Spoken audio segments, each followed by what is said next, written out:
Hello friends, నేను రాజుగారు. Welcome two times of Telugu. వైఎస్ఆర్సీపీకి సంబంధించినటువంటి నాయకులు, మాజీ మంత్రులు, మాజీ ఎమ్మెల్యేలు వీళ్ళందరూ గత కొన్ని రోజుల నుంచి వాళ్ళ మనుగడ కోసం తీవ్ర ప్రయత్నాలు చేస్తూ ఉన్నారు. జనాలు మమ్మల్ని ఎక్కడ మర్చిపోతారో అనే ఉద్దేశంతో కొంతమంది యూట్యూబర్స్కి, కొంతమంది పాపులర్ ఇన్ఫ్లుయెన్సర్స్కి, అలాగే మెయిన్ స్ట్రీమ్ మీడియాకి సంబంధించి ఇంటర్వ్యూలు ఇస్తూ వస్తున్నారు.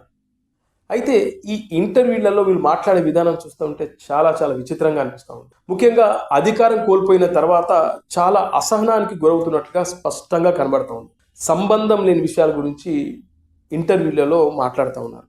ఇక రీసెంట్గా చూస్తే ధర్మవరం మాజీ ఎమ్మెల్యే కేతిరెడ్డి, అదే మార్నింగ్ వాక్లో జనాలు పలకరించుకుంటూ పోతాడే ఆయనపై కొన్ని సెటైర్లు కూడా మనం వింటాము. ముఖ్యంగా కొంతమంది భలే కామెడీగా మాట్లాడతారు ఆయన గురించి.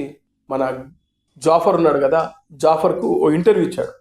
దాదాపు ఒక 40 నిమిషాలు ఉన్న ఇంటర్వ్యూలో 30 నిమిషాలకు పైగా అల్లు అర్జున్, పవన్ కళ్యాణ్, చిరంజీవి గురించే టాపిక్ నడిచింది. అసలు మనల్ని జనాలు 11 సీట్లకే పరిమితం చేశారు. జనాలు మనల్ని మర్చిపోయారు.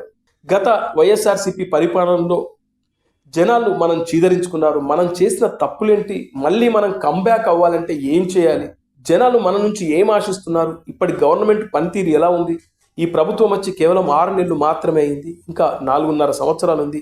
ఈ 4.5 సంవత్సరాల్లో మనం ఎలా మన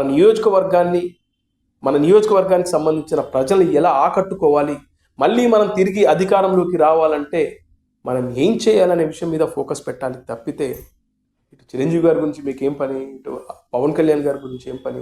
ముఖ్యంగా వీళ్ళిద్దరి పేరు వాడుకోకపోతే మీరు సస్టైన్ అవ్వలేరా, లేదా వాళ్ళ గురించి మాట్లాడితేనే మీకు పాపులారిటీ వస్తుందనా నాకు తెలియదు. కానీ ఈ మధ్యకాలంలో వైఎస్ఆర్సీపీకి సంబంధించినటువంటి కొంతమంది వివిధ యూట్యూబ్ ఛానల్కి ఇచ్చే ఇంటర్వ్యూలలో ఆల్మోస్ట్ 80% చిరంజీవి, పవన్ కళ్యాణ్ గురించి మాట్లాడుతూ కాలాన్ని వెల్లడిస్తూ ఉన్నారు. నిన్న ఇంటర్వ్యూలో జాఫర్ అల్లు అర్జున్కి సంబంధించినటువంటి సంధ్యా థియేటర్ ఇష్యూని తీసుకొచ్చారు.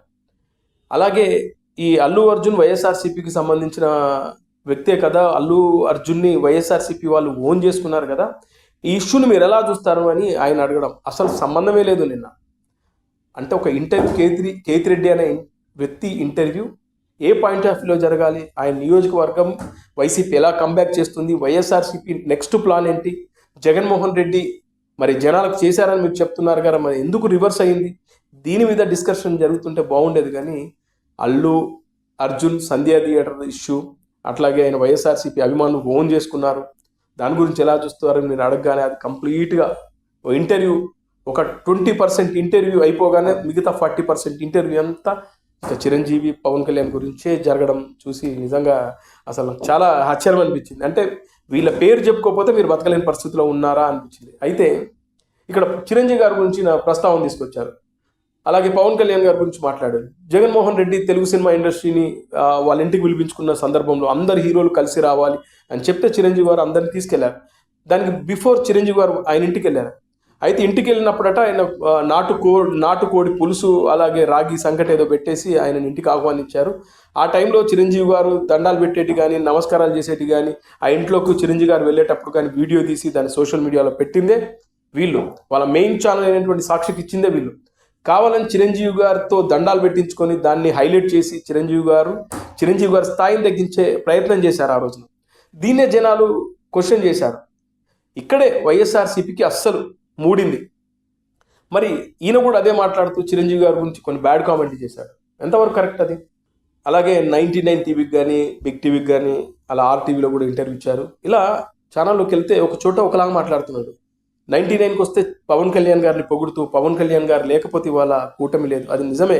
కానీ ఆయనను హై రేంజ్ పొగుడుతూ, ఆయన ఒక గ్రేట్ పర్సనాలిటీ అంటూ, ఇలా చిరంజీవి గారిని పొగుడుతూ, ఇటు జాఫర్ దగ్గరకు వచ్చేసరికి చిరంజీవి గారి మీద నెగిటివ్ కామెంట్ చేస్తూ, ఎందుకు ఇలా జనాలను మనం 11 స్థానాలకు పరిమితం చేశారనే విషయాన్ని వీళ్ళు గమనించకుండా ఇతరులపై విమర్శలు చేస్తూ, ఇతరులపై సెటైర్లు వేస్తూ, ఇతరుల గురించి మాట్లాడుకుంటూ పోతే రేపు మళ్ళీ ఇదే గతి పడుతుందని ఎందుకు ఆలోచించుకోవట్లేదు అనేదే ఇక్కడ అర్థం కాని పరిస్థితి. ఇప్పటికైనా వైఎస్ఆర్సీపీకి సంబంధించినటువంటి నాయకులు, మాజీ ఎమ్మెల్యేలు, మాజీ మంత్రులు ఇప్పటికే నోటి దూలతోనే మనం ఇవాళ 11 స్థానాలకు పరిమితం అయిపోయాం. ఇలాంటి నోటి దూలను పక్కన పెట్టి ప్రజా సమస్యల గురించి డిస్కషన్ పెట్టుకుంటే బాగుంటుంది, ప్రజా సమస్యల గురించి ఇంటర్వ్యూలు ఇస్తే బాగుంటుంది అనే విషయాన్ని వీళ్ళు గమనిస్తే మంచిదనే అభిప్రాయం జనాల్లో వినబడుతుంది.